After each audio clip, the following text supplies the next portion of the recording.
Welcome to the Which Way is Up show with Michi and Scott. I'm Michi. I am Scott.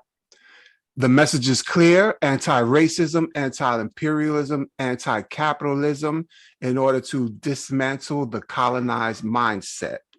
You can now find us on Linktree, and the Linktree is WWIU, where you have all our socials. That's Instagram, YouTube, Facebook, and then our podcast platforms is, I said it anyway, but Spotify, yeah, all of them, Spotify, Apple, Stitcher, and Google That's the one Podcasts. you really wanted to say. Yeah, but I'm over that. So we could just say, hit the link tree. We're gonna have the link tree in the notes, and that'll be the end of that. This week is a special episode because we usually try to do it bi-weekly, but we just had a show last week. And this week we're going to have another show because we are going to be honoring Dr. Martin Luther King. Applause, yes. applause. Celebrating, honoring his legacy, all of it. Not just the parts that... All of it. Mostly the parts that we don't talk about. That's what we want to honor. Well, what we celebrate is the parts of his legacy that's palatable to mainstream society. Yes. So, excellent. What we're going to talk about is the parts of his legacy, the work that he did, his philosophies that speaks to us. People of color, and equity. Let me start. So I thought it was important to discuss why, well, pretty much, each of our experiences as far as in the educational system and what we were taught about Dr. Martin Luther King.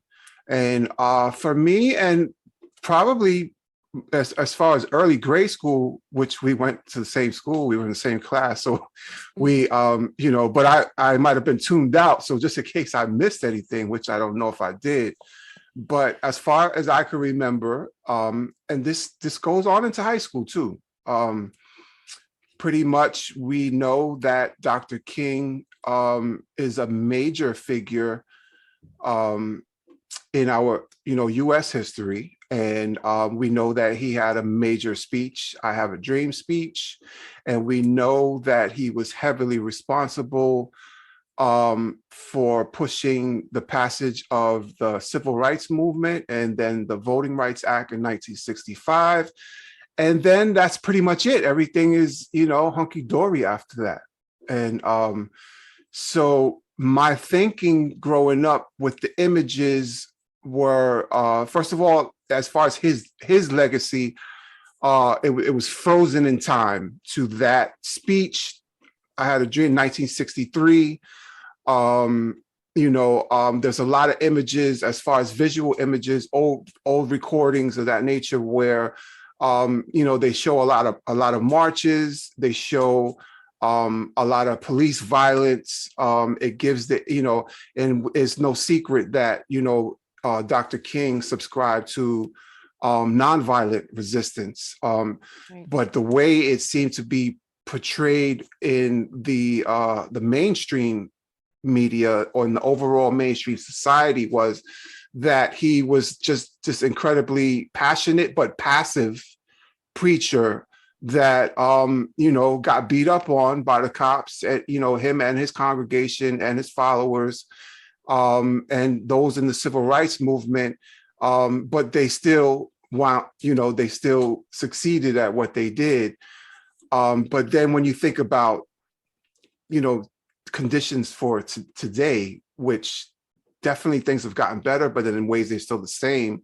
And even since that time, it kind of dampers his legacy because it's like he did all that. He God bless him, like he practiced his nonviolence down to the very end.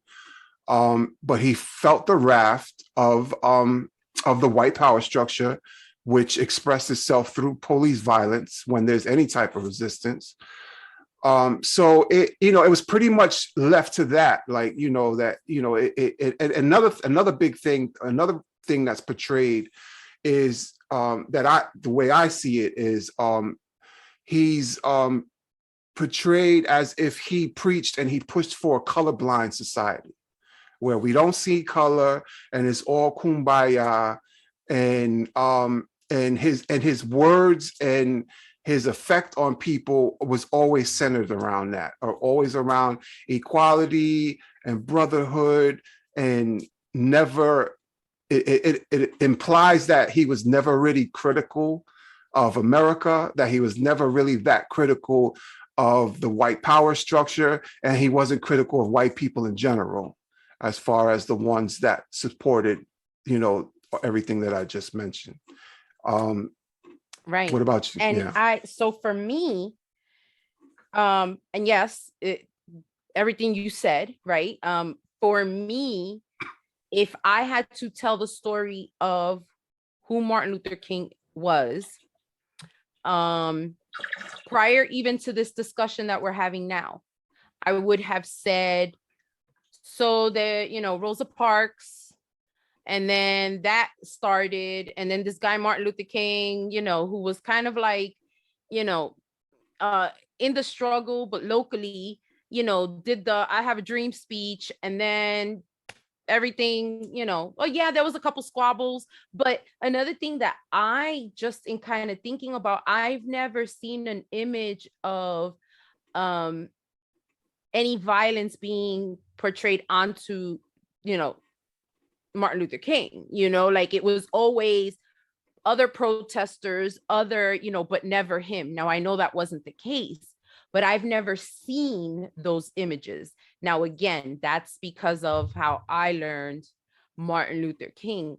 Then there was the I Have a Dream speech. That's how I know him. So that's how I would, introduce him and speak about him.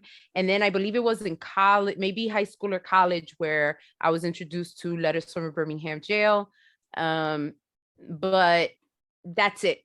That's Still, his legacy in a nutshell, and then listening to you describe it, what I get is that, and because again, nonviolence was his foundation, his platform. We can get all this change using nonviolence.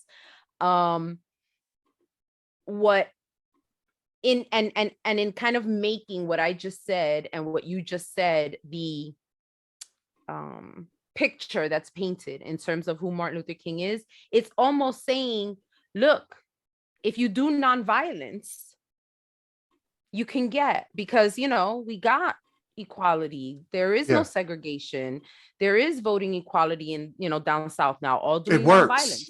So in other words, stop protesting, no Black Lives Matter, and we can do this nonviolently. But that was not his message, as we will see in what you and I are going to be covering right now. So I don't know. Before we get into any of the content, I wanted to give you a follow-up question, like, as far as, okay, so we know at what point in our lives in the education system where we, the messages that we got and the story that we didn't get. At what point, or around what year, or how old were you when you first started to become aware that there was a little bit more to his legacy than we've been taught? About 2 weeks ago, when you introduced the topic to me. Nice. No, that's cool. And that's cool because it's right on time. That's when I started digging. It's right on time. Even in the research that I did, in the stuff that I read, I got that I know not even 1% of who Martin Luther King was. Right. And neither does this country, for the most part. That's by design. Done the digging that you and I have done. That's by design, for sure. That's by design. And we'll get into that. That's why I just do this. I just have a little story as far as my I guess watershedding moment with being exposed to more of his legacy. And this happened, I'm going to say, somewhere about 12 to 15 years ago. I was invited to a friend of mine's daughter was involved in a function going on at City Hall, Jersey City Hall. And what it was that there were a bunch of grade school kids that went to City Hall to recite Martin Luther King speeches. And I was like, cool. Like, I went for support. I was like, all right, this would be something different, and really sit down, and see how the kids, and I guess in my mind, I thought that they all would be kind of like reciting I Have a Dream. I have a dream, right. Probably different parts of it or whatever. And when I tell you that I sat there and I listened to each one of these kids recite probably everything but I Have a Dream speech, like my mouth was like hanging open. Like I never heard that. And mind you, they didn't even get so deep as we're going to get into now, but they got into some, first it told me that there's a lot of his work that I know nothing about. Right. He said a lot of things that I've never heard him say. That particular day was interesting because there were like local civil rights leaders. There were educators there. If I'm not mistaken, I vaguely remember. First of all, our 8th grade teacher was there. There's an interesting story about that. And for some reason, I'm thinking your dad was there. I'm not sure. Probably. But a lot of the community leaders were there, like to support. And this might be something that's been going on for years, or at least it did at that time. But again, I wasn't aware. So that really blew my mind, where I was like, wow, and I felt ashamed in a way, like, how these children are like educating me. And I was just in that moment, like, I really recognized that, it was meant for me to be there. It was meant for me to have these kids school me on the legacy of Dr. King. Fast forward to about 5 years ago. There's a book. He's going into the stash. Because I have it. This is why this man is a threat. I have it. I have it here somewhere. There's no secret. The FBI got your place tapped, right? That's all right. They can see what I'm working. Oh, it's right here. I'm learned something. So there's a book. It's called Death of a King by Tavis Smiley. I read, now mind you, this book is probably one of the first books that I read that opened me up to all of this, right? It really set me off. So what this book is about is, it's not about I Have a Dream. It's not about the civil rights era, the movement, or whatever. This is about the last year of his life. And he highlights, and this is pretty much a lot of the material we're going to talk about took place within the last year of his life. Right. But he highlights, first of all, that regardless of how society likes to view him and prop him up on a pedestal, he was one of the most hated men in America at the time of his death. Yes. Particularly in the last year, and particularly because of stances he took. And that's not only white America. He lost a lot of his following.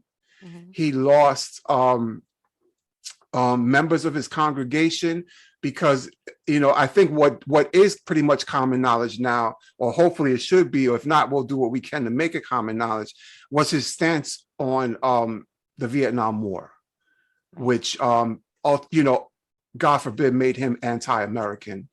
Right. And Black people and maybe other people of color distancing themselves from him wasn't necessarily for the same reasons that white people distanced themselves or had always opposed him. Their concern was, he's going to bring us trouble. Right, like which is what I said before, because the message is, do this non-violently and we will give you what you want. Right. So as soon as he started to kind of shift, and from a psychological perspective, because I'm always going to bring that, and And I'm not even talking about psych, deep, Freudian. I'm just talking about developmentally, the stages that we go through as we mature. He spent like a solid, and again, I got the chronology here of like from when he was born until his death. I think that at that point, a lot of us can relate to how a lot of our philosophies about life change. We will recognize around that time of our lives, right? Late 30s, 40s, sometimes, where Yeah, you it start to should be come away changing. from the Yeah. ideal and you start to get real, and so a lot of the nonviolence came from a very idealistic place. I'm not saying it's not possible, but it did come from a very idealistic place. And so that in and of itself got him people that didn't agree, with his philosophy. So yeah. One last thing about when I was reading this book, I had a night job, like pretty much identical to the night job I have now. I worked overnights on this. That back then it was on the weekends. I worked in a facility, and I remember I worked weekends, but I was working a weekday night. And I was covering for someone. So the staff that I was working with during the week is not the staff that I was used to seeing on the weekend. So somebody, one woman came through she was on another unit. She came by and we kind of introduced ourselves or whatever, and talked a little bit. And I had this book sitting on the desk, and she was like, "What you reading?" And I told her, and I didn't give her a breakdown of the book because I was just getting into the book. I wasn't in a position to really summarize it or whatever. But when I pretty much told her, I just told her that was about the last year of Dr. King's life. And her response was, well, I'm more of a Malcolm X type, right? And I got what she said. Like, I understand where that comes from, because the perception is Martin Luther King, nonviolent, passive, and Malcolm X is more militant, by any means more necessary. By any means necessary, which is also a lot of things that are taken out of context to portray him a certain way. Oh yeah. And so I didn't have any response for that, but I always kept that in mind, because that's the conditioning that So yes. And to speak to that really quick before we jump in, like I said, last night I was with my band on a Zoom, and I was telling them what we were going to be talking about. And there are, there's a civil rights attorney that's, in the band. There's someone that was very involved in the whole civil rights movement. Yo, shout out to your band. You got some interesting you got some interesting folks in your band. Oh God, and we're gonna start bringing them one by one. I hear about you guys all the time, for real. So like my band members, like, we do what we do with our music, but individually, I really we live, a lot of the people that I play with live in and dedicate their life to the struggle, right. and they put me on. But one of them told me that it was in the last 2 years of his life, he started to find more alignment with Malcolm X. And so and then one of them even said the Poor People's Campaign, that in and of itself was bringing to the surface what he had been saying since he was 17 years old, saying it in a different way, in a very idealistic way. But that's where, listen, mess with someone's roof over their head and food on the table, and things aren't going to get pretty. Things are not going to stay pretty, So, all right, go ahead. You let me know when you want me to chime in, because I got my notes. I know, I see you got your notes, and I'm feeling your energy, and you're feeling excited. What I wanted to do, and I started to pull it up, was I don't know. Oh, matter of fact, now that I'm on here, so I'm on Goodreads, right? Anybody that doesn't know, Goodreads is, the app. It's part of Amazon, and it's kind of involves, you kind of like, monitor the books you read, set goals for yourself for the year, how many books you're going to read. And there's also, It's also social interaction with other book readers or whatever. And I'm also I'm in a book club there as well. But one of the books that I referred to as part of, getting that I will be referred to possibly is a book called The Radical King. That was basically a book. It was in, I think it was 2017, the book came out. And it basically is giving the story that we're talking about. They summarize it. So in one of the reviews, there's a teacher from Japan, and he says this, and I thought this was important. He says, I am a teacher in a middle school in Japan. Every year around this time, the third year students, I'm assuming that might be like third grade, third year students come to a part of their textbook dealing with Martin Luther King and civil rights. It mentions Rosa Parks, the March on Washington, and I Have a Dream. These are all right. These are all really important things in American history, if not too brief in only 3 pages to form any kind of context for Japanese students. For Americans as well, this is the king we grew up learning about. So I think he's American, but he lives in Japan now, and he's a teacher. This is the king who Republicans, Democrats, white and black all love, and publicly at least revere. The king who was about love, equality, and colorblindness. Dr. King was without a doubt a man of love who sought equality. However, this simplistic interpretation of him overlooks that prior to his murder, he was one of the most hated men in America. This is mainly because the Dr. King few of us know about preached passionately against the moral injustice of war when people in America went hungry. Yep. He preached about the economic justice suffered by black and white at the hands of an economic system that didn't give a damn about them, yet were happy to engage in far-flung wars. This is the Martin Luther King we read in these speeches. While I knew about this part of his life, I wasn't fully prepared for how powerfully he writes against racial and economic injustice. It is the Martin Luther King I will remember in January while people are talking about his dream, in quotation. What was the name of the book again? The book is called The Radical King. Okay. If you can, I don't know if you're going to be able to see it, but it's a night. Okay. Yeah, it's called The Radical King. So one of the, as I was doing research, I kept hitting Stanford University's the Martin Luther King Jr. Research and Education Institute. A lot of the speeches, and this information kept coming from here. So I'll send you that link so you can share it. But there was something that I found very interesting, that as he was getting closer to working with the government, meeting with the presidents, and doing all this stuff, which was I want to say like the 60s, right? The whole voting rights and whatnot. He forms the Southern Christian Leadership, Letters from Birmingham. It mentions how, when is it? 1963, October 10th, 1963, U.S. Attorney General Robert Kennedy authorizes the FBI to wiretap King's home phone.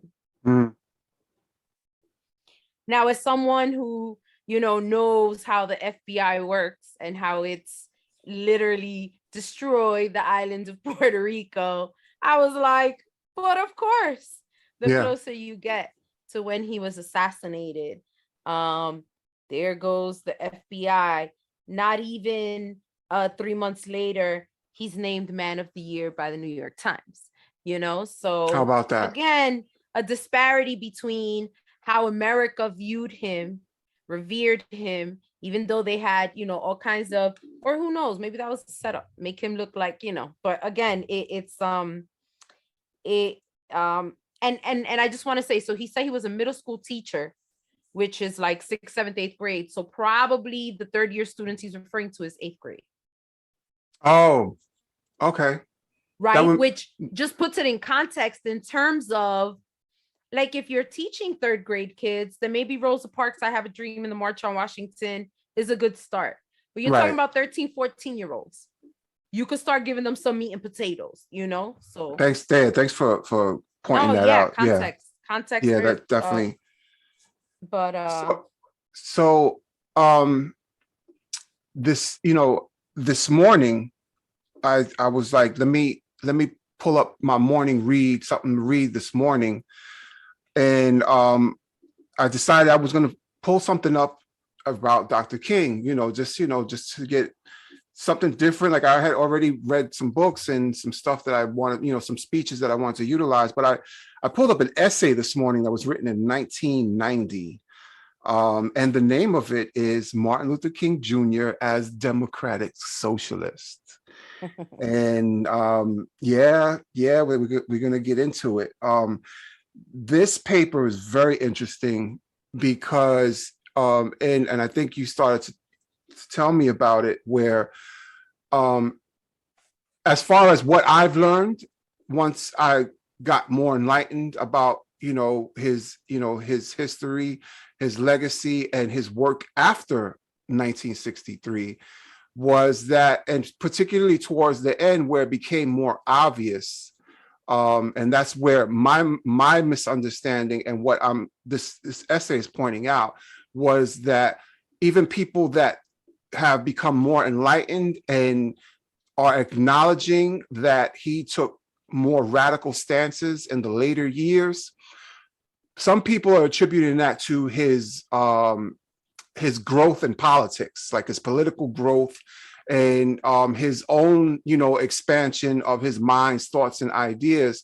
But what this essay points out, and what you were telling me about, was that these weren't new ideas, right? right. This was something that first of all, Dr. King studied, sociology, philosophy. He studied Karl Marx. He studied a lot of different people and got a lot of different perspectives. But one thing that became clear and what became more obvious in the later years, but had been there all year, is that he ultimately had taken a more, I'm not going to say radical. I want to say a more, he developed a more visual, Progressive.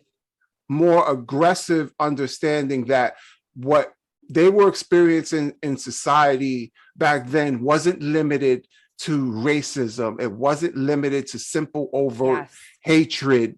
It wasn't about hating people necessarily just because of their skin color, but he understood as a young man and even a teenager through his education process that these things were deeply rooted within our society, and then it was attached to the economic system.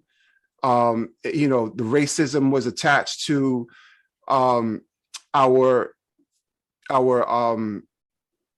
lust for material things, which he starts to talk about a little bit later, which ultimately leads into his anti-capitalist stance. All these things that horrify mainstream society today. When we're talking, God forbid, we're sitting here calling him a socialist, or we're not calling him a socialist. We're introducing you to the socialist, for those that may not know that was his stance.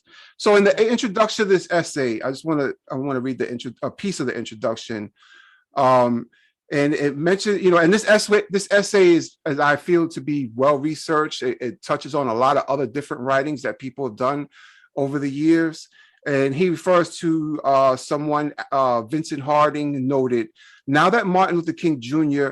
has been given an honored place within our national pantheon of heroes, he is too eagerly ignored, save for an annual celebratory moment. But to ignore King's actual life and work is to trivialize the man and to deprive ourselves of an opportunity to confront his persistent significance and our obligations for the future. From the beginning of the bus boycott in Montgomery in 1955 until his assassination in Memphis in 1968, King attempted to provoke American society into a racial transformation of its cultural values and its institutional practices. While he is properly identified as a leader in the civil rights struggle of the 60s, he was more than that. While he is rightly recognized as a principled champion of nonviolent methods of social change, his basic political thought was far more encompassing than that. There are indeed many facets of and dimensions to his life and thoughts, not of all which we have yet to be fully explored. And so they focus on Dr. King's social ethics, not necessarily political positions, not necessarily his public relations positions that he was wanted to freely share in public forums and out with the public itself. So and I'll go into a little bit more of this, but I wanted to give you some chance to go through a little more of yours. One of the things I attended on Thursday, oh gosh, I'm gonna mess this up. CCCADI is the name of the organization. They had a panel discussion, 2 speakers that were talking about Martin Luther King, the Pan-Africanist, and right. One of the speeches in particular. Okay, CCCADI is the Caribbean Cultural Center, African Diaspora Institute. Shout out to another one of my band members who's the director of communications there. But amazing 2 speakers talking about Dr. King, the Pan-Africanist. And one of the speeches that they talked about the most was the birth of a nation. And this is where Dr. King had gone to Ghana when Ghana, gained its independence, and he was describing to his congregation the community that was there.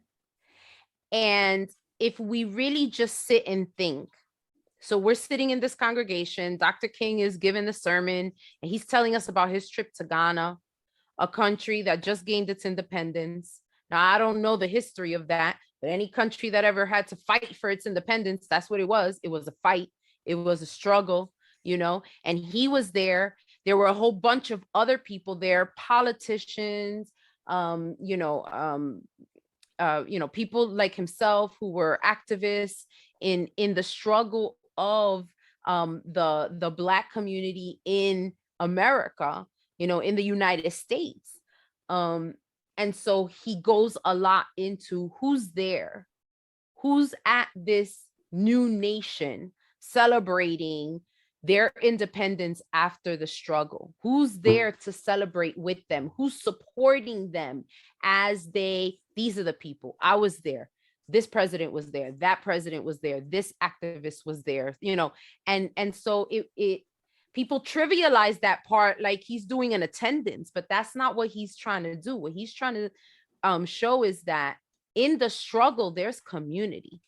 And the way that the struggle gets to the success of a whole nation got its independence, got what it wanted, is in the sense of community. So, this goes back to how important it is for us to really know and understand what his true philosophy and theories were, what his stance was as a democratic socialist, so that in community, we could come together in that and, push that forward, not just on January 15th, I have a dream.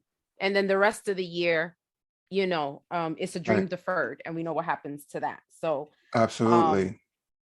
Yeah. But something else that you had said about Black and white, and he had mentioned it in it's in his speech about the 3 evils of society. We have where he says, and I'm not going to read the whole thing, but he says, the fact is that capitalism was built on the exploitation and suffering of Black slaves and continues to thrive on the exploitation of the poor, both Black and white, both here and abroad. So he wasn't just talking. So this is where Poor People's Campaign comes in. There's, we see that shift. And, I'm talking about how maybe in his maturity, in his moving through, okay, I'm fighting for this in this way, but I see how it's going. So now maybe I need to shift and really look at, maybe now he's discovered that it's about the racism, the capitalism, so yeah, a lot to unpack, but we're seeing how from the Pan-African movement, and even in this journal is the Journal of Religious Ethics. And a lot of his work came through the Southern Christian Leadership Conference, right? So it's just interesting to me that from the religious aspect of who Dr. Martin Luther King was, from the Pan-African aspect of who Dr. Martin Luther King was, they're saying the same thing. He was very progressive in his ideas, and we've chosen to just take the 2 or 3 that America can, that the US can handle. And that makes the mainstream society feel warm and fuzzy and nice and comfortable. Oh yeah, he was a great guy and we're honoring him. Matter of fact, speaking of that makes you feel comfortable. Speaking of that, that book, The Radical King, Dr. Cornel West is one of the people that put it together, was part of that project. And in that book, he describes what we just talked about right now, as far as feeling warm and fuzzy and comfortable. He describes that as the Santa Clausification of Martin Luther King's legacy. Right? Yeah, I was like, wow, Cornel West is deep, But speaking on the 3 evils of society, which when I finally came across this speech, blew my mind, right? Because I was taught that Dr. King wasn't that critical and he was colorblind, but he even though he's critical of white folks and white society as a whole, he's very clear on the importance of having that alliance with poor white folks, right? And it's been what's the word I'm looking for? Not the rumor, but it's been described as something or one of the things that ultimately led to his death, because to be uniting poor people on all colors, is something that the power structure just doesn't want in this country. No, because we're the rug underneath them, and when you pull the rug out, you know what happens. All comes tumbling down. So in also in 3 Evils of Society, Dr. King says, if Negroes and poor whites do not participate in the free flow of wealth within our economy, then we will forever be poor, giving their energies, their talents, and their limited funds to the consumer market, but reaping few benefits and services in return. The way to end poverty is to end the exploitation of the poor, ensure them a fair share of the government services and the nation's resources. I proposed recently that a national agency be established to provide employment for everyone needing it. That's what we call today. What was, I forgot what it was called, but I forgot what it's called. But basically, let's talk about a guaranteed job for everyone in the country through the federal government. I was going to say universal basic income, but that's something not the same thing. All right. So then he goes on to say, in the 30s, when the nation was bankrupt, it instituted such an agency, the WPA, in the people desiring work to soul sapping, inactivity, and poverty. I am convinced that even this one massive act of concern will do more than all the state police and armies of the nation to quell riots and still hatreds. The tragedy is our materialistic culture does not possess the statesmanship necessary to do it. So he's tapping into already back then, he's tapping into the wealth gap, something we hear a lot about now, something that some people are just becoming aware of and getting a little upset and like storming the Capitol and things like that. but like he was talking about this in 1967, right? He was talking about not only the capitalist society, but he was talking about the power structure that's designed to keep the foot on the neck of poor people, not just Black folks, but he was recognizing, because he did some traveling. He was from the South. There's no secret that white people in the South are generally as poor as fuck. You know what I'm saying? And he was tapping on that. And not only that, but getting to the democratic socialists in him, he's tapping into universal jobs, right? Government programs in order to help resolve this issue with the wealth gap, which is ultimately going to help resolve other issues. Right. One of the first, well, okay, I'm not going to say one of the first, but one of the other campaigns that he championed and, won was the voting rights. Okay. And while he did that, I think that a lot of people kind of took it as, well, it was for racial purposes. And yes, it was. But when you look at even the timeline of voting rights in this country, let's start with colonial times when, the US was first created, right? It was only landowners who could vote. Right. So it didn't matter what color you were or where you came. If you weren't a landowner, you didn't get the right to vote.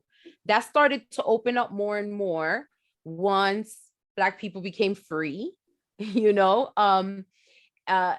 one of the things later on, and especially within the timeline that maybe like, our parents lived through, or, like people that we know that are still alive saw, was like making voting accessible to all. And I am positive that while a lot of people in the Black community benefited from that, it was also Latino communities. There was a huge Puerto Rican population in the nation at that point, a lot of other Latino populations coming into the country. And so the language barrier that existed, he opened that up for them.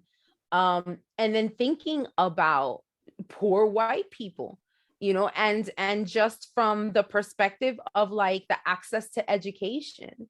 So even that voting rights opened that up for them where, if they couldn't read or whatever the accessibility issue was, yes, it impacted the poor white community.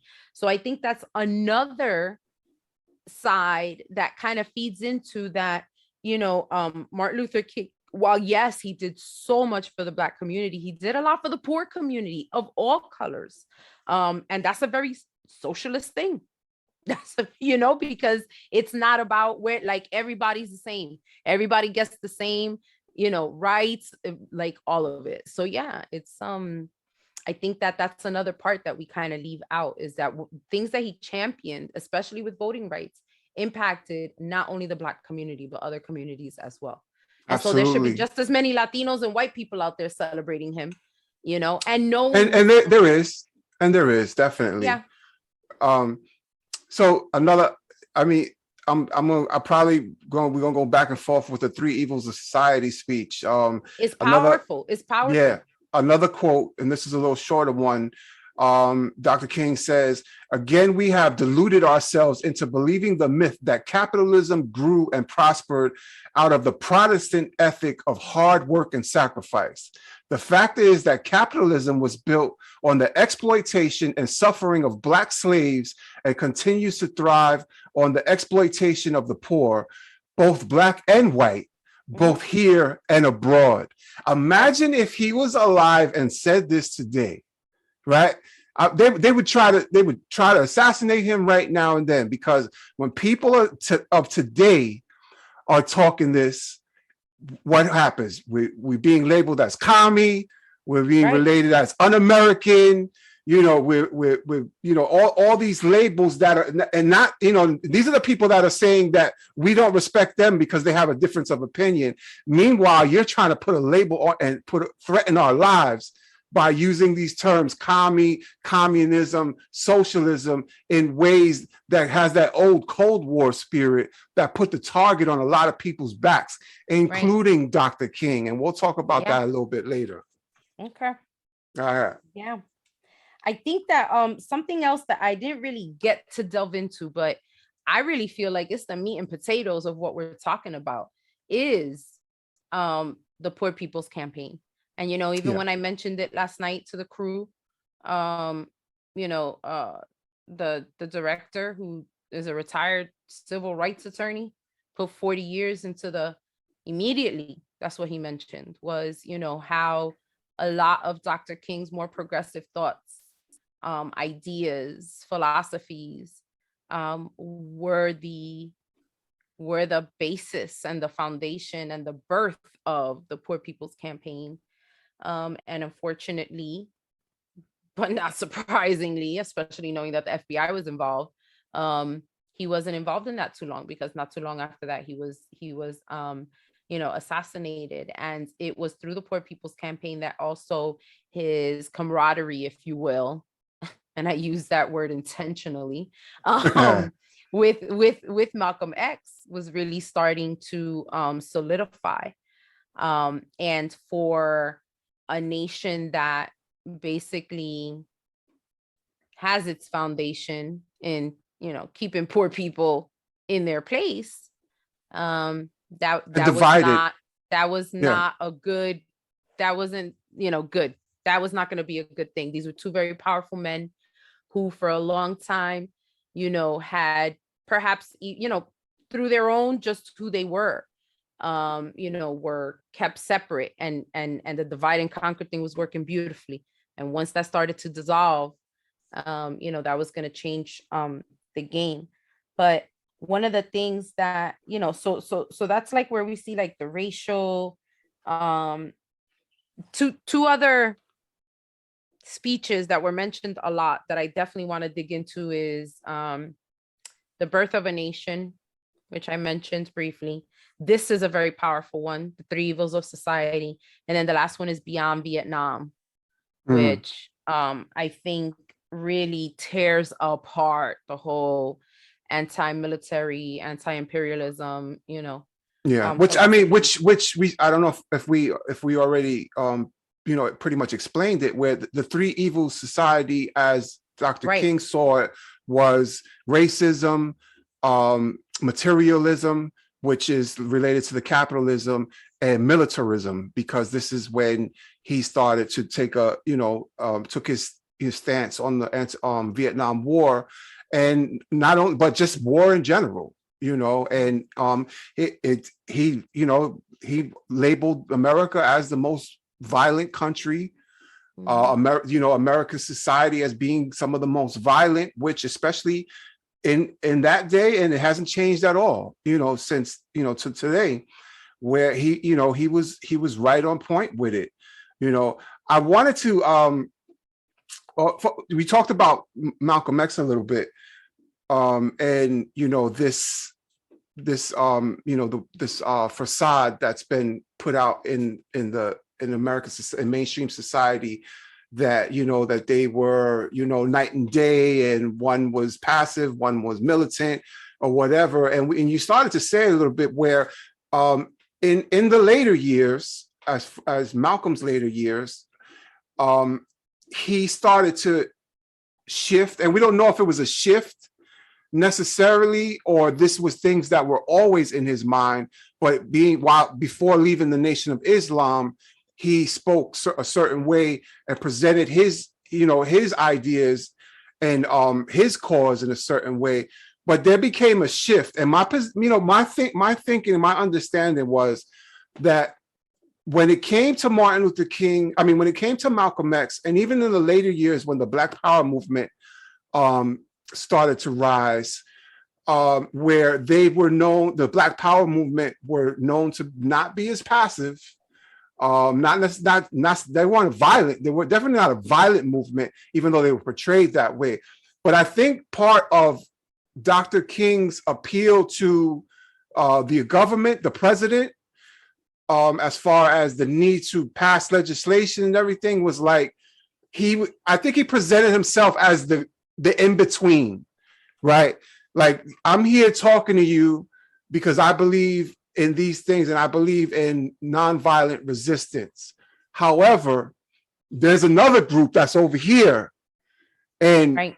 if you don't meet me where I'm at, then you're going to have to face their terms, in a way. And I think he kind of, because it was known that, the Black Power movement was more aggressive, as after, even after the civil rights legislation passed, and it looked good on paper, Right. but there were, Practice. just to put it in perspective, that everybody props up the "I have a dream" speech, and I believe the bombing of the church with the 4 little girls happened about a week later, right? So we framed the "I have a dream" speech as it being this major shifting, this major healing moment in American society, and no, the Klan was business as usual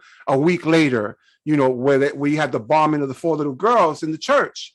So I just wanted to point that out, where as far as the differences or how they may have been portrayed, Malcolm X and the members of the Black Power movement, as like arch rivals or even complete enemies of Dr. King, which they were. They were colleagues in a sense, right? No, true. They were like it was like an escalation process. Right. Dr. King is saying, "Can we have this?" Oh no, then you're gonna, like you said, there's gonna be another request behind, and it's not gonna be as nice. Because they're not. Matter of fact, they're not even going to be asking at a certain. It's gonna get to a certain point where they're not going to be asking anymore. You know what I'm saying? I'm here asking and I'm requesting, and we're trying to do it like this. And if you can't get with my terms and understand how important it is to do the things my way, then you might be forced to deal with things their way. However that may look. So he might have even played off of how they were portraying, the other options as far as the Black Power movement, things like that, which is, as far as a strategy of negotiations, is brilliant. You know what I'm saying? He took advantage of the moment and made it happen as far as on paper, as far as legislation was concerned. And I think what to me, the 3 evils of society also represents is the dream deferred that you mentioned, right? The nightmare, because in the speech, he also talks about how people, members of the Black Power movement, he even talks about how because they were a little bit younger, a lot of them were younger, and some of them were members of his congregation or associations that he was involved with. And he talks about in that speech that how the only person that ever booed him was a young Black man while he was doing, while he was conducting his speech. And he talked about how he went home with that feeling and how he first made it about himself. And he was basically saying, how dare they boo me? Don't they know the work that I put in? Now, mind you, this is in the later years.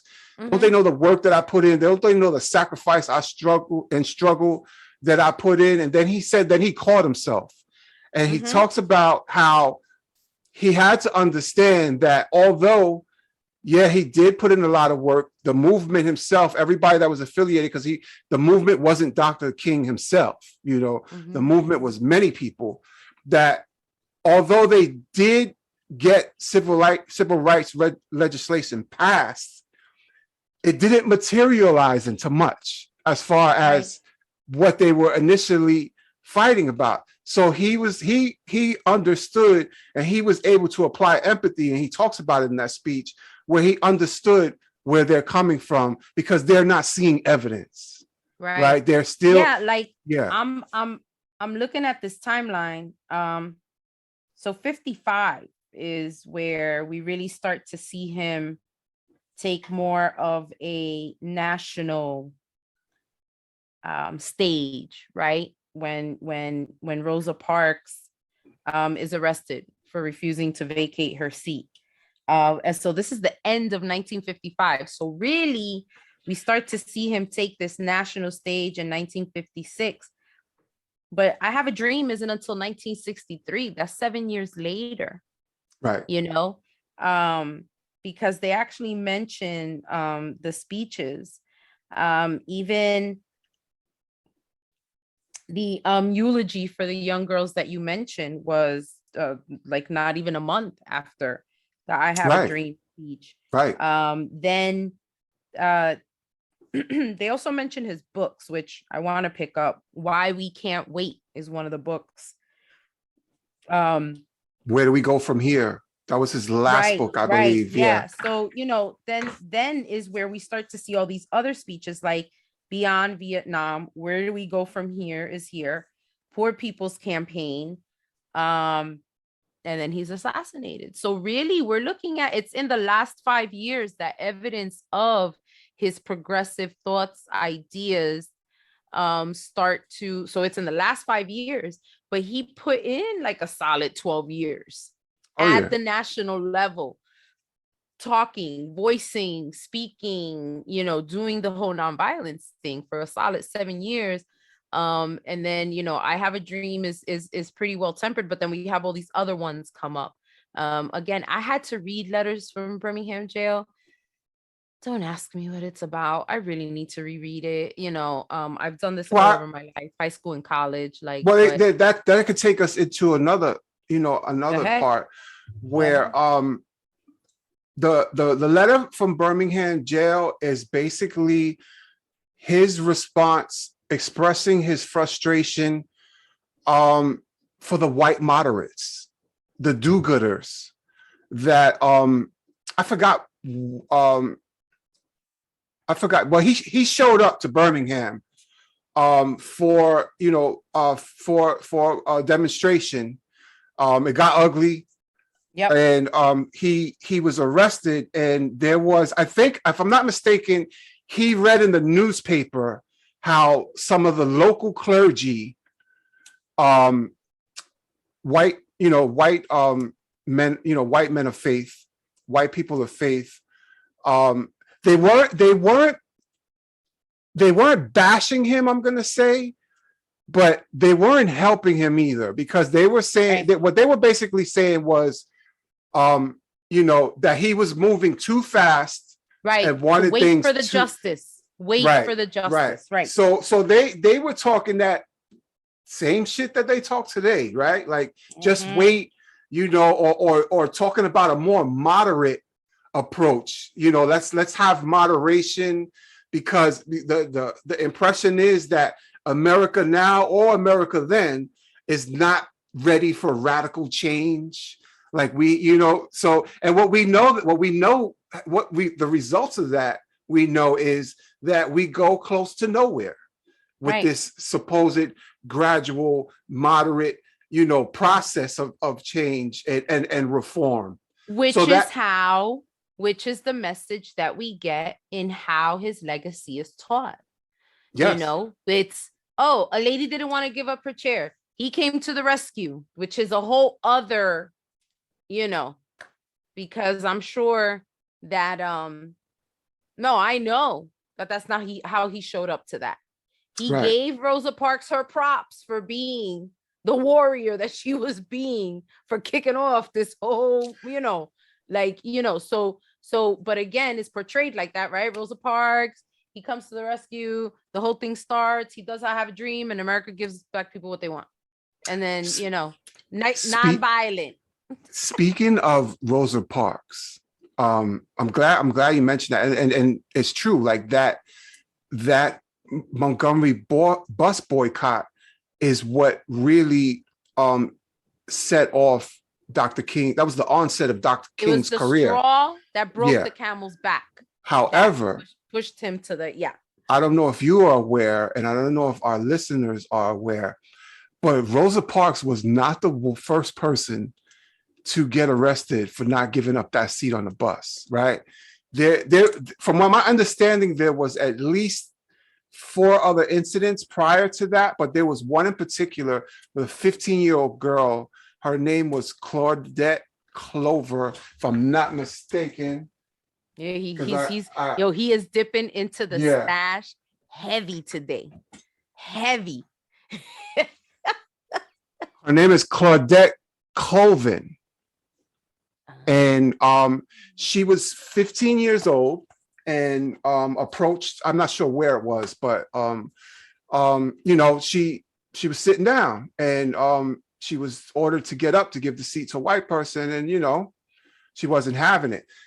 The reason why we don't know about her is because at the time it was rumored that she was pregnant. So she was a 15-year-old girl pregnant in the late 50s, early 60s, and they're not gonna make her a hero. Yeah, they don't want to promote that. And the NAACP, which was looking for a moment like this, because this was all planned out, like the brilliance, but they decided that she couldn't be that public figure for the movement. Right. She couldn't be that public figure. And Rosa Parks, just to let people know, was already an organizer, right? She was already affiliated or worked with the NAACP. Right. So that was by design either, and it worked brilliantly. Of course, if you ask me. Yeah. So props to Claudette. Yeah. Props to Rosa. She actually just passed away a few years ago. She was a nurse in the Bronx. She moved up to the Bronx. Yeah. Interesting give story. Them their flowers. Yeah. Interesting story. A lot of people didn't know about that. Send me that book. That's the next book I want to borrow. Thanks. For sure. Even though I have the other one, by the way. Well, no, wait, there's two.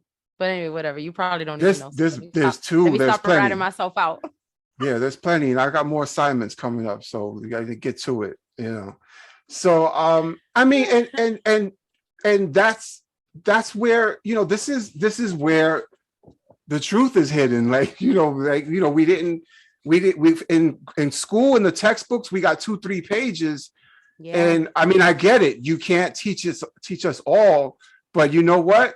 Give us a couple of talking points and then send us on our research journey from there. Let us know that there's more to learn, you know, which ultimately, once you get to like undergrad level, then you start finding out like, yeah, there's a lot more to it.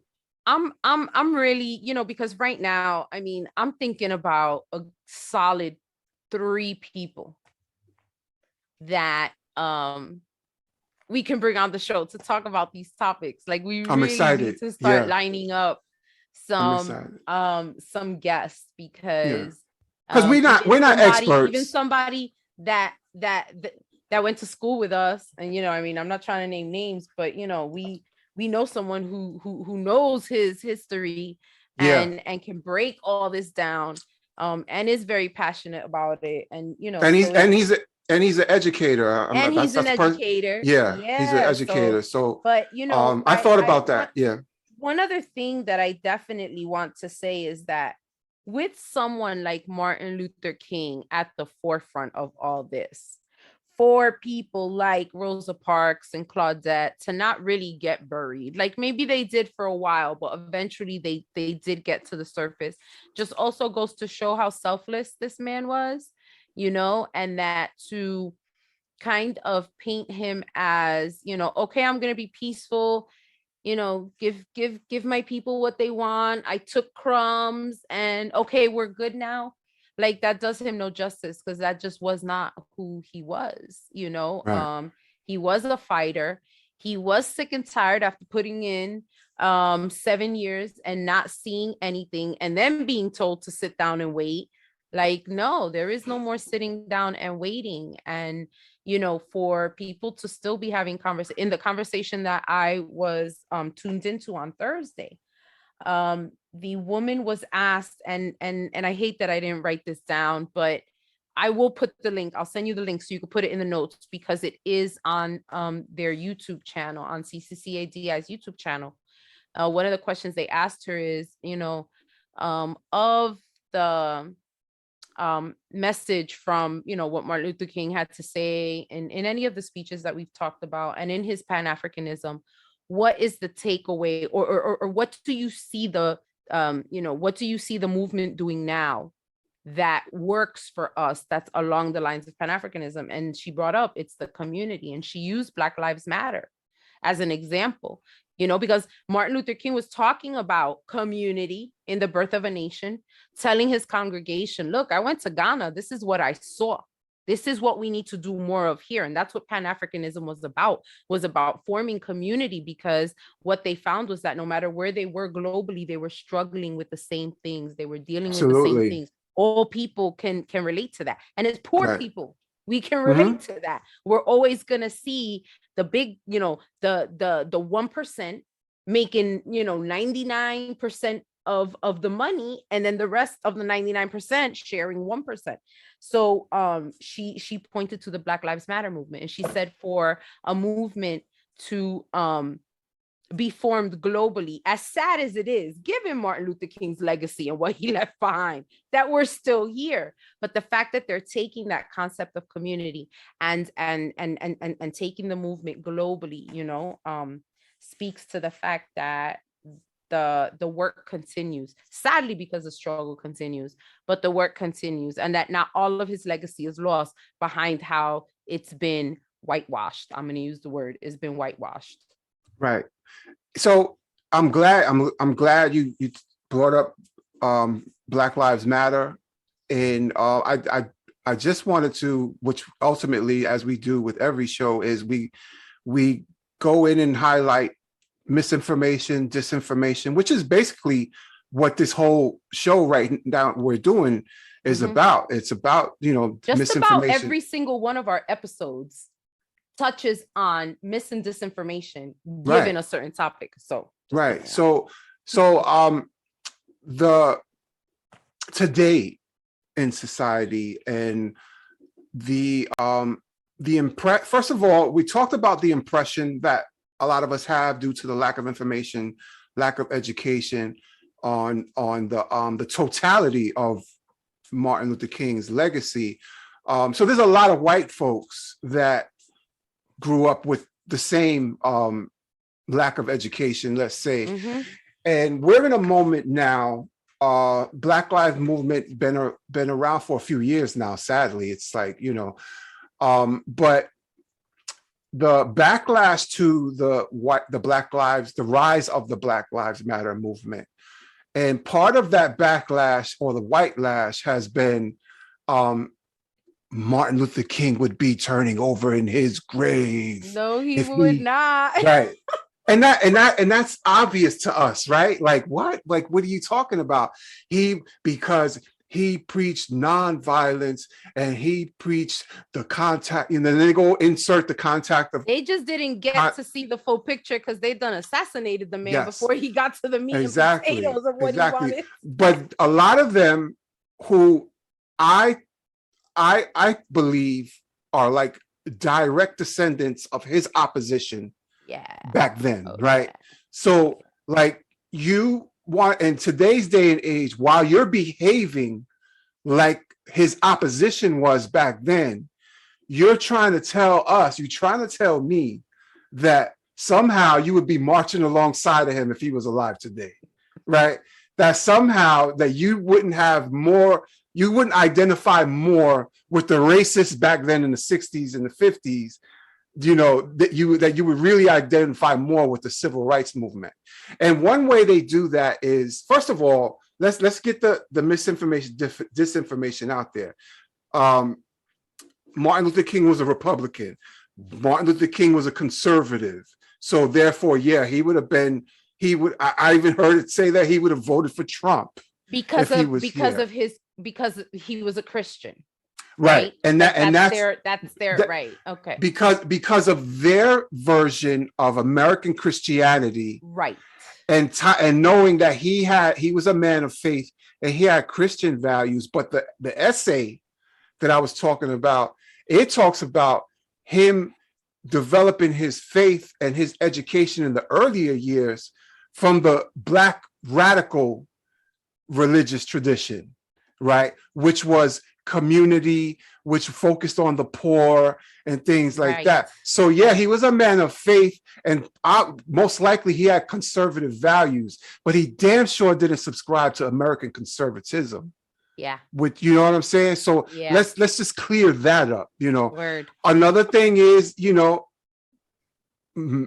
Dr. King, and what we're talking about was, like, first of all, he wasn't this huge worldwide, the most famous figure that advocated for civil rights. That wasn't him. That's minimizing his legacy. Yes. He was one of the most famous worldwide figures that advocated for social change, right?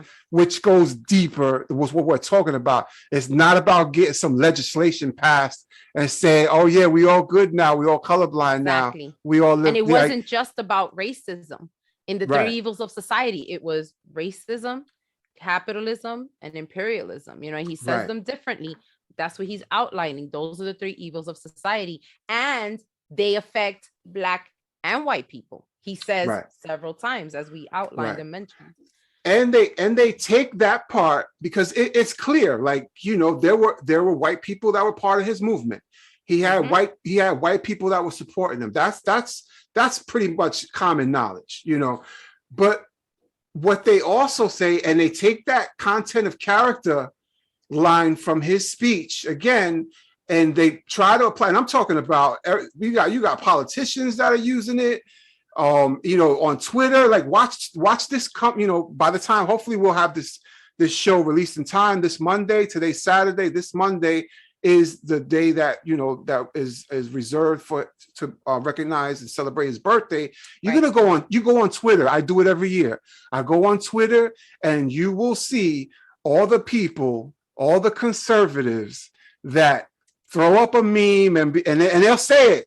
He would be turning over in his grave right now if he knew how you were behaving and how you call yourselves activists and whatever. And they swear that he wasn't critical and didn't call white people out on their bullshit. Going back to the three evils of society. He says, ever since the birth of our nation, white America has had a schizophrenic personality on the question of race. She has psychology. She has been torn between selves, as in which she proudly professes the great principle of democracy and a self in which she madly practices the antithesis of democracy. So once I first read that, I was like, the schizophrenic personality, I get what he's saying, because this is 1967. We're talking about way over 50 years, right? What he's describing is, in today's day and age, the mental gymnastics that we have to go through with people that deny their racism, don't know what racism really is, or, you know, or I like this one, ain't been no racism since the passage of the Civil Rights Act, or whatever racism was left over was completely eliminated when we elected a Black president, right? You know, and just like I said, like this being tied into a pretzel, if you decide to waste the energy, you know, because I'm over that at this point, with people that probably genuinely don't understand what systemic racism is, which Dr. King is talking about. He's not talking about simple old KKK, you know, and can't lynching. Sit at the lunch counter, can't get on the bus. You know, in the later year, he's about Bank of America won't give mortgages, wealth to gap Black couples, you know, home appraisals being significantly low because, you know, we like, that's what we're talking about. We're talking which about they also deny, which they also deny, and that could be that in their defense, that could be a lack of education. And then some of it's by design. Some of it is disinformation. Some of the people are bad actors that are deliberately putting out a certain narrative about Dr. King in order to deny the evidence that's in front of us today. So he goes on to say at that part of the speech, this does not imply that all white Americans are racist. Of course not. Far from it, he says. Many white people have, though, a deep moral compulsion fought long and hard for racial justice. Nor does it mean that America has made no progress in her attempt to cure the body politic of the disease of racism, or that the dogma of racism has been considerably modified in recent years. However, for the good of America, it is necessary to refute the idea that the dominant ideology in our country, even today, is freedom and equality, while racism is just an occasional departure from the norm on the part of a few bigoted extremists. So Shots he's fired. Exactly. The shots were fired. He didn't even know that they were shot, right? He's putting it out there, you know. First of all, I like it. He's acknowledging like we're not, white people aren't the enemy here. We're understanding that this is a systemic effort to get us to believe that although in 1967, 2 years after the Voting Rights Act, 3 years after the Civil Rights Act, that there has been some progress in terms of white people, black people, being able to elevate themselves under certain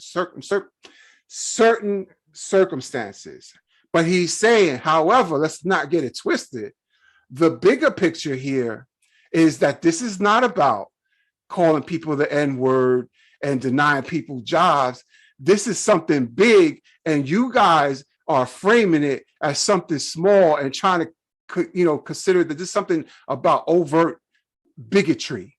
Yeah. And he was like, he's telling us in 1967 that he himself is beyond that, and here we are 50 something years later, while his legacy is erased, they're using him on one hand to justify and say that, oh, Martin Luther King said, be nice to me though. And it's like, no, you're actually the people that he was fucking calling out in that speech in 1967. No doubt. And, like I said, we can be here just talking more and more about so many things. I still haven't even read everything that I want to read that I found in my, in my research. I mean, when you mentioned the topic to me a couple weeks ago and I started doing my research, like I was like, wow, I know, like I admitted in the beginning. Yeah. And the same for me. The same for me. Knew about it. Yeah. Yeah. The same for me. Although I've in the last few years, I definitely, did reading and acquired a whole lot of knowledge about what wasn't taught to us. I'm still a baby. Like there's still much to learn. And then maybe some of the things that I'm presenting now, I'm going to develop a better understanding, the more I read, and it may not appear the same way that it does to me right now, Right. So definitely, especially the that essay, I'm going to include the essay in the podcast notes as well, a link to it. It's really important because it really captures, and it's not as opposed to a whole book. It really captures, and then it has a lot of different people, a lot of academic observations of King, and I'm just going to read another piece from it, where it's written. It says, the difference between the two versions of the dream has become pronounced. Whereas before, Blacks were living on a lonely island of poverty, now the developed industrial nations of the world were secure islands of prosperity in a seething sea of poverty. King's perspective had changed drastically.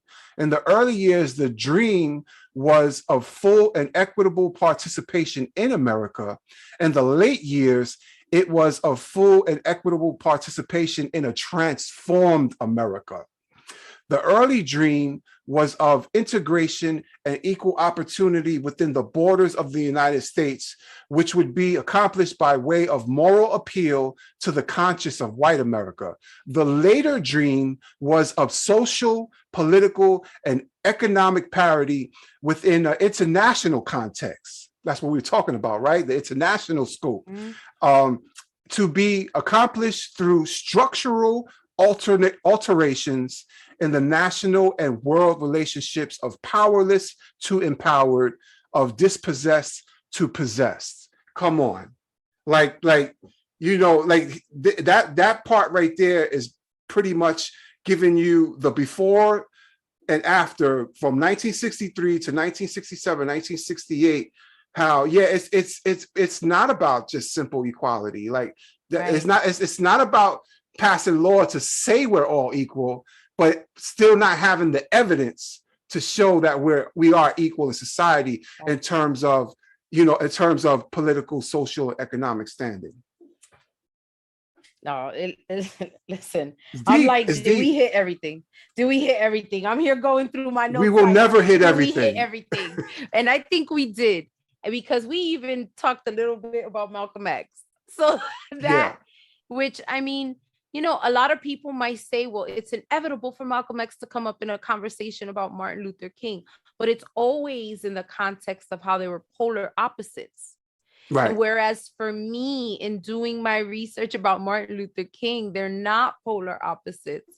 I can appreciate how we see Dr. King's development as a leader in the movement, in his purpose. And, maybe it was by design, I mean, we don't know, because a lot of this, if you put it out there, they will squash it, Yeah. But it said that prior to Malcolm's assassination, that Malcolm was, because they only met supposedly one time, and it was a brief interaction. There's a picture of the both of them, and that was like a brief interaction. But the understanding is that there were conversations behind the scenes, if not with them two directly, with their people. And ultimately, as Malcolm started to make a shift in his stance, or to broaden his stance, he was looking to collaborate with Dr. King at the time of his assassination, which never got to materialize. And that seems to be a fact that's gotten buried also with the rest of everything that we're talking about. Yeah. So Malcolm X died before Dr. Martin Luther King, significantly before. Yeah. 65. Dr. King died in 68. But I'm just looking here real quick, because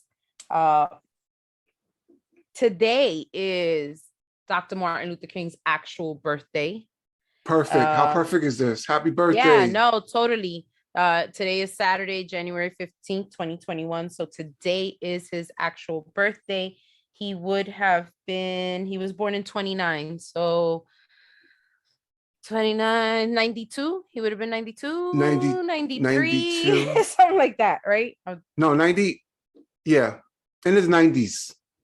For sure. Yes, he would have been in his 90s. Arithmetic is not, there's no arithmetic books behind me, by the way. Yeah,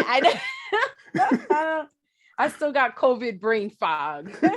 But Malcolm X, May 19th. So I propose that in May we have a similar conversation about Malcolm X. Or why wait for his birthday, and why not just bring it up in one of the next topics that we have? Black History Month is upon us. Yeah, for a matter of fact, we could do that definitely for Black History Month. We can kick off Black History Month. we can definitely touch on that. Part of I should also say, in college, in undergrad, I took African American Lit, and in the book we had at the time, the volume we had was huge, and it was a lot of these people. What the three evils of society was not in there, and sadly, my professor didn't know about this speech, right? Because one of the assignments was to cover the I Have a Dream speech, along with the Ballad of the Bullet. Are you familiar? No. The Malcolm X speech, Ballad of the Bullet, and that's something you definitely need to read it, and then also listen to the audio. Okay, so in preparation for the Malcolm X show, then Ballad of the Bullet, definitely. Okay. But we did kind of like a compare and contrast of the speeches, which led to and even the Ballad of the Bullet, it may sound a certain way, it may be received a certain way, it may be portrayed a certain way in American society, but it's not really. It's not. If you take the time to unpack it, that's why I say read it. listen right? to it and read it, right? Don't Right. just listen to the passion and misconstrue that passion for anger or militarism. You know what I'm saying? So Well, I that think that, and I just know this to be very true. I learned it in my psychology classes, but more so, um, interestingly enough, in my extensive leadership trainings that I've done, where 85% of what we do in a lot of the leadership trainings that I've been involved in is communication. And the major message in communication is you need to remove that filter that has you listening to someone a certain way. And I think that you hit somebody with that in the comments the other day, right? I saw, yes, yeah, I I saw that. did. I saw Yes, that. I did, Totally because dismantled him on the spot with that. yeah, that disarms and dismantles a lot of people, because Yeah. I get that. I know who I am. Don't tell me who I am. Don't call me out on my faults, because I spend all day, every day looking at them. So you can't tell me something about me that I don't already know. That's the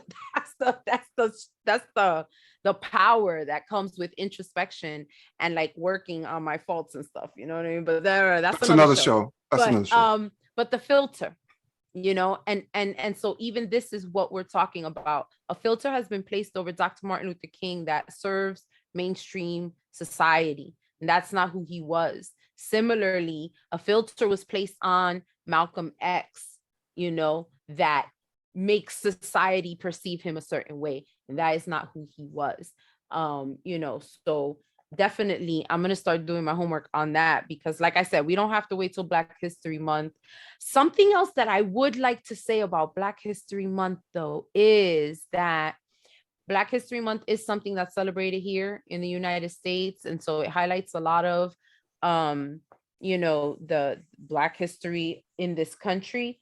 But I have also been exposed to Black history in other countries, especially in the Caribbean, because Black history here is African American history.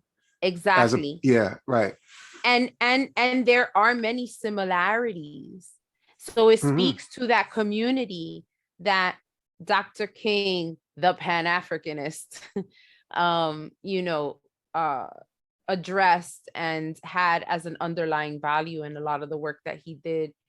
And any movement really is, where does community come in, and what are our similarities? Let's focus more on what we can how can we relate to each other versus what separates us, Right. As someone who is clearly not Black, I am always in a space of understanding how I've internalized colonization, dismantling that on a daily basis. And a lot of these conversations that I'm coming to, that's why I'm like, real. Oh, when was the first time 2 weeks ago was the first time, right? And I'm not ashamed to say it, because I want for other people to realize that you could be 65 years old, retiring from your job, and you don't realize that you don't know a public figure that you posted memes about, and you're probably out doing your service, right? Because now that's, it's a national day of service in his memory and in his honor. And even that, like, is that really, it's a very minute way to celebrate him, for me. It's almost like, go protest something, Right. like go do a matter of fact matter of fact, we're right now, we're in a moment where voting rights are being dismantled, right? The 1965 Voting Rights Act has been gutted by the Supreme Court back in 2013. So a lot of those southern states that had to get pre-approval if they were going to make any changes to, like, part of the Voting Rights Act, one of the provisions were those southern states, those old Confederate states that were doing the litmus test and the counting the marbles and all, all the loopholes and the poll taxes and putting barriers in front of Black people and other people of color, and poor people to vote. They had to get, like, if they were going to make any type of changes or implement any type of test like that or whatever to register to vote, if they were going to close polling places on one side of town and whatever, they had to get pre-approval on the federal level to do that. That was part of that act. And in 2013, they eliminated that. They said it's no longer necessary because, hello, we elected a Black president. We don't need that anymore, right?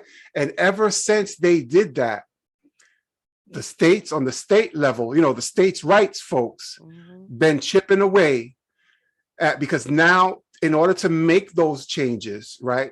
In order to now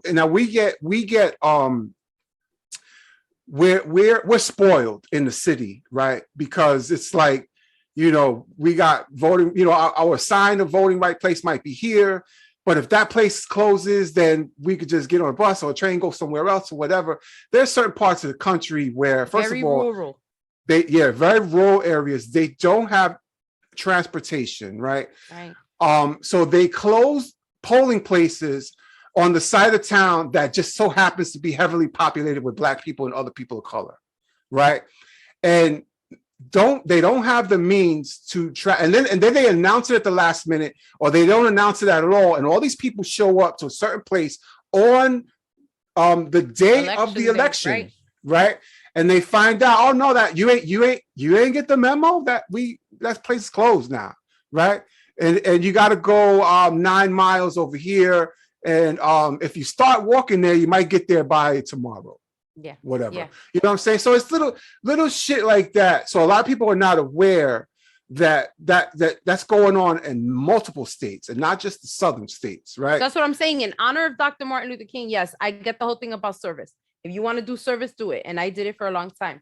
But like, that's what I'm talking about. Why aren't we like letter writing campaigns to these areas and saying that this isn't right and they have to, and bringing these things to the surface? Or like forming community, let's organize a meeting. Let's get a space. If you have access to a space where people can meet, if you have access to a Zoom where people can, gather, because there's organizing that has to be done, talking about, Dr. King's study groups. We could just, we could simple have, get together. This is kind of how this whole podcast thing materialized. Because we initially were going to try to get a little study group thing going, right? And talk, right?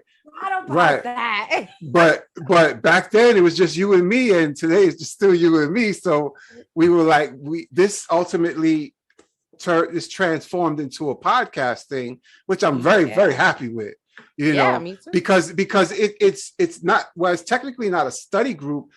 This involves homework because we're not experts, right? We're kind of just sharing what we learned, what we want to learn, and I'm really enjoying it. You know what I'm saying? Especially if you just got hit to some of these things 2 weeks ago. I already know you. By the next time we talk about this, you're gonna hit me with a whole bunch of shit. Probably stuff that I didn't know because there's just so much. Ain't nothing wrong with that. That's not a curse word to me. But before go ahead. I also feel like one of the reasons why I keep it real, and why I'm just being super vulnerable on this podcast is because I want people to do what I'm doing. Like I just found out 2 weeks ago. So what did I do? I just went on the World Wide Web, people. And we know because we've discussed it before. What am I looking at? I checked. I'm like, who are these people? What am I reading? Who's giving me this source? And I learned so much about this man in the last 2 weeks that makes me want to celebrate him even more now, but not the way everybody else is celebrating him. You know what I'm saying? Because I feel like I get him more now. I understand him more now, and yeah, I feel like I'm on the right track because, we said before how he was addressing more like the systemic stuff. And that's where a lot of my activism has been at, is about bringing the awareness at the very least And at that level. So That's all that looks good. and I'm gonna get. What are you drinking? Coffee, tea, what? water. Water? Oh yeah, all right. So I was gonna say I will get me some coffee, but I'm gonna stick with my water right now. No, water. But Yeah. did we hit all our topics? I think we did. I did. I'm getting that feeling, and we're not even looking at a clock, but I'm feeling that we're winding it down. There are one or two more things I would like to hit. Going back to this whole, I like to say it. I have a meme for it. I'm going to include the meme in our post with our clips, where white people had this impression that Dr. King said to be nice to me, regardless of how much of an asshole I am. He still said, be nice to me. The content of my character. Remember, listen to this. This is coming from Dr. King, right? The policymakers of the white society have caused the darkness. They create discrimination, they structured slums, and they perpetuate unemployment, ignorance, and poverty. It is uncontestable and deplorable that Negroes have committed crimes, but they are derivative crimes. Yes. They are born of the greater crimes of the white society. Yeah. He flagrantly violates building codes and regulations. His police make a mockery of the law, and he violates laws on equal employment and education and the provisions of civic services. The slums are the handiwork of a vicious system of the white society. If the violations of law by the white man in the slums over the years were calculated and compared with the law breaking of a few days of riots, the hardened criminal would be the white man. Applause. This was in applause for sure. This was an address. This was also ovation. Right. That might be tough to swallow when you think about your image of Dr. Martin Luther King and the Dream speech. But in 1967, and this was in front of the American Psychological Association. This was an address to them, right? Because you talking about the psychology. This is where he was at with it back then, right? So let me just read that last line over again. Read it all over again. Sure. Slow it down a little. I'm gonna slow it down. Okay. I want people to chew on every word of that. Really take your time, process this, let it simmer. The policymakers of the white society have caused the darkness. They create discrimination, they structured slums, and they perpetuate unemployment, ignorance, and poverty. It is uncontestable and deplorable that Negroes have committed crimes, but they are derivative crimes.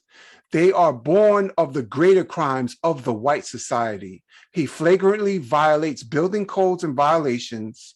His police make a mockery of the law, and he violates laws on equal employment and education and the provisions of civic services. The slums are the handiwork of a vicious system of the white society.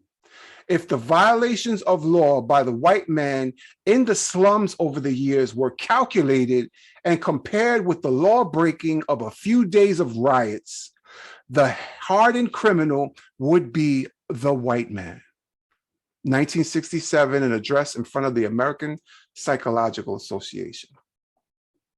I get it. That would be tough to swallow.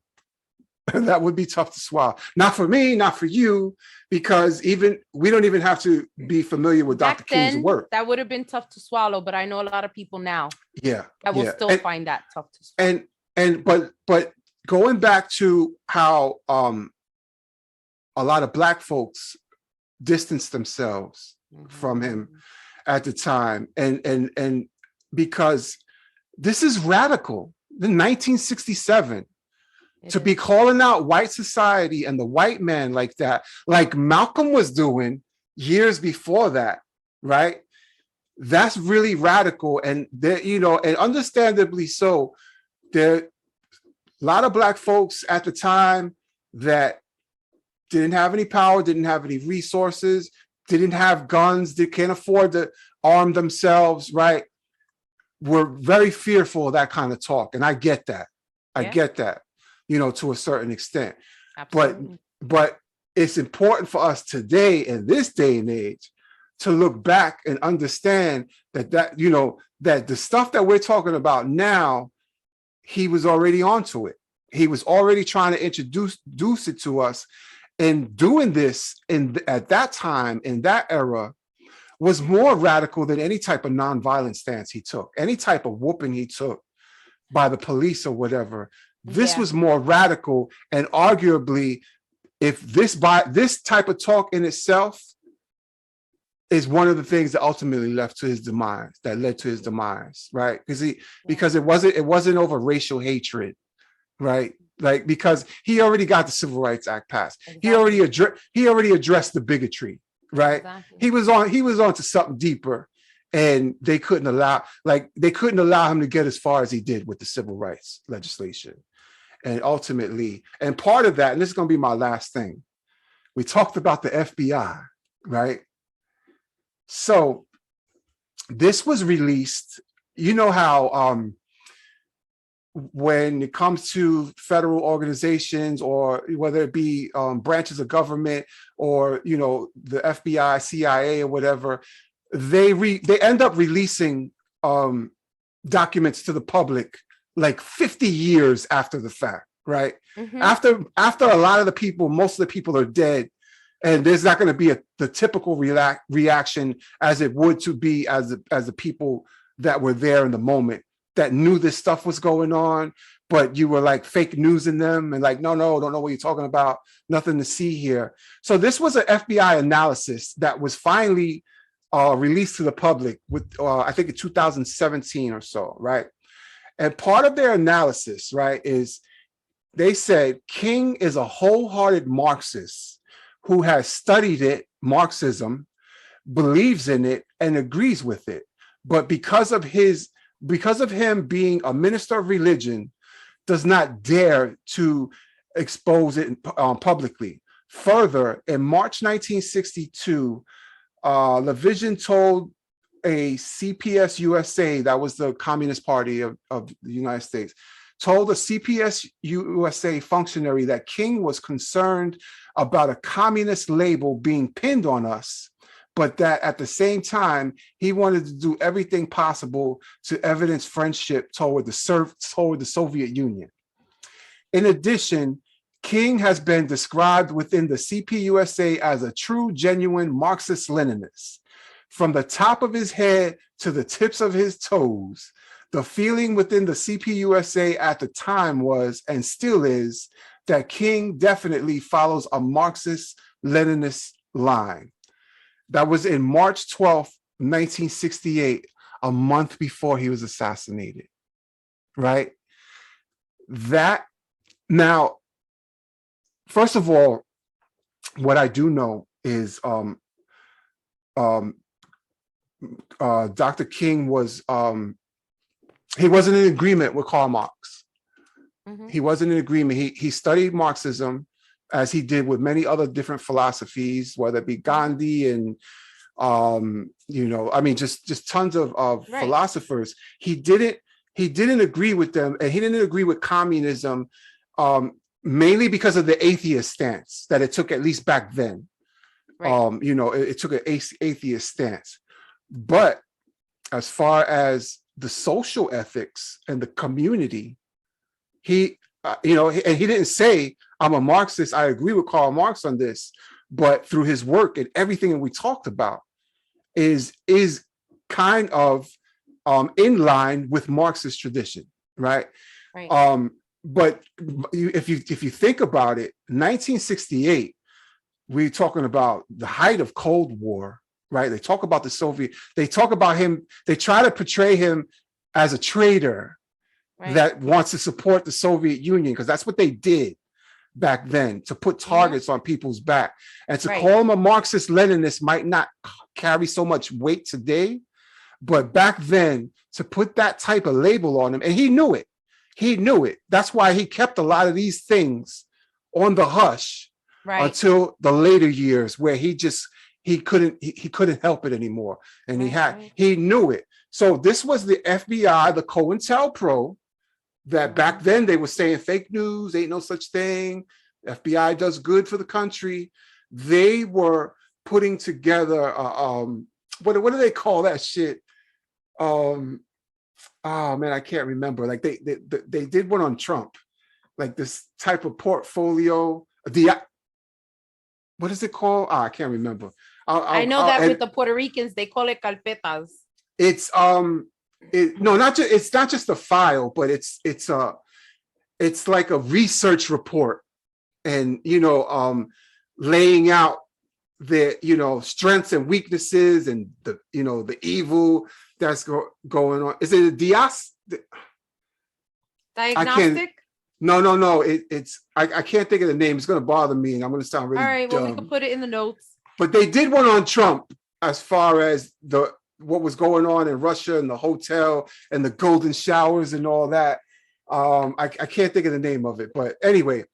But this is what the FBI were putting together, because if they weren't, first of all, they weren't really known for doing the assassinations themselves. Whenever they decided that people were a national security threat or whatever, but they would do things to provoke certain institutions, whether it be the police or as we mentioned before, the people that they deputize themselves, make themselves the police, because like in their mind, they think that they're fighting for the greater good of our country, and people like this are traitors. We're talking about Martin Luther King. This is how they portrayed him. But then you mentioned, this didn't come out till 2017, but you also highlighted a month later that after his assassination, that they were praising him, Man of the Year. Everybody loved Dr. King, right? And I could have just imagined myself in that moment at that time, right? Not having a podcast or whatever, but letting people know y'all full of shit, because last month everybody hated him. Yeah, everybody hated him. Yeah, and December they wiretapped him, and 3 weeks later he's Times Man of the Year. Nobody can tell me that the FBI didn't have a hand in that. Give him the accolades, so it makes it look like he's a golden boy. Meanwhile, I've always known it, but once I read War on All Puerto Ricans, I was like, I'm done with the FBI. Yeah. I'm done with the FBI. I hope my carpeta is the size of this bedroom. Oh boy. Maybe they're the ones that pulled down our podcast on YouTube. That's what yo. Is that our good news? Just good news for this week. So on a brighter note, this has all been a bright note. This has all been positive. This has been great. Yeah, this is great stuff. This is a good occasion. Get to know the real Martin Luther King. Yes. Exactly. But on a more positive note, you and I actually hit the big time this week. Yes, correct. Because we this is our second episode that we're recording it virtually. But the first episode, we broke it down in the clips, and we did the build up and put clips every day. And then ultimately we uploaded the full episode. And I don't know, within an hour, it was completely taken down. And the email said that it was medical misinformation, because we talked about COVID last week. Yes. And I thought that was pretty interesting, considering that we were talking about misinformation. I know, right? It just goes to show that it's all AI, and I get that. They're just scouring for words. It's not a live person listening and seeing what's being talked about. In my research, I later found out that so anything discussing COVID, period, will be taken down off of YouTube if it's mentioned. Yeah, that when you did tell me that, you did share it with me with right. So with an attorney that's a friend of the show, right? Or an affiliate or whatever. Yeah. So it kind of made me think about what the the channels that I do watch on YouTube and pay attention to how they word certain things, Right. because they have channels that, you know, bring in money. So, you know, when their shit gets taken down, it affects them. They So lose money. Yeah. yeah. There's a lot of With us, I we came celebrated it. We were like, yes, we have I came arrived. across some Instagram pages too that are like anti-vax, and they in their bio, they're like, whatever you post, don't say this, or this, because then, you know, like they're on to all the stuff that gets them taken down. Yeah. So that was one thing. Certain Also, terminology that triggers the algorithm. right. Yeah. Also, when you sent me a link of one of Dr. Martin Luther King's speeches, I was like, I hit it, and then it was like, oh, this has mature and I'm like, what is he sending me? And then I click on it, of course, because I'm like, you know, a rebel, and it's one of Dr. Martin Luther King's speeches, and I'm like, why would it get flagged that way? But it's weird, because there was some progressive socialist thoughts being expressed, and so, you know, God forbid, God forbid. You know what I'm saying? But there really is, you know, mis and disinformation that isn't mis or disinformation, because last week's show was not about like, I was sharing my experience. I experienced it. I wanted to share it. I wanted to show that, look, I have been following CDC. I have been, you know, everything. I got it. Everything that I experienced is exactly what I've been hearing. There was no straying.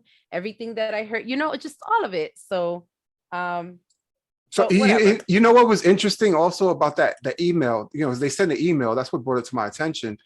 So the email, you know, there's an appeal process when things like that happen, when they remove your content, you know. Let's not say the words so that this doesn't get taken down. Right. So there's an appeal process, and what's interesting is it's letting you know in the email, this is your first time, so you're good, right? Nothing to be alarmed about, but just to let you know. And I go to click on the appeal process, and it takes me to a dead page. Like, there's not even no way to appeal it. Like, it's like, yeah, it's gone. That's it. It's gone. Don't worry about it. Let's move on. Dr. King was talking about, the systemic. They're trying to keep it down. We can't even appeal. That's what the conservatives are saying. They say it's against them, that they're being censored, and big tech, the big tech boogeyman doesn't want conservative thought and ideas to be expressed, but they're equating it to some First Amendment violation, which it is not. This is YouTube and Google. They're private companies. If they feel that you ain't doing what they want according to their terms of service, they have the right to do that. But anyway, my source also told me that when all that happens with, you know, you can't say certain things, the investigative journalism community was all up in arms, because that was a huge outlet for them, you know, was YouTube, was being able to, you know, present their, you know, their research, you know, in a way that it would reach, you know, groups of people. And so anyway, so what we decided, we decided, there's no censorship, but in actuality, definitely to a certain extent. Some of us might get censored more than others, and I don't know if we could blame that all on the algorithm, you know. But so what we'll do is we're definitely going to continue to record virtually, because I'm liking this experience. It also makes simple. The editing easier. Yes, and it makes that we can make easier for the executive producer. But also, when it comes to YouTube, we're just going to break it down into a bunch of clips like we did with the last show. Because the truth of the matter is that not many people, I mean, our audience is growing gradually. But nobody's really going to sit back for 2 hours and watch us talk our shit. You know what I'm saying? It's different when you're. I mean, you're cute. But you're not Yeah. that cute. No, I ain't that cute. I mean, maybe when I was about, in my 20s or anyway.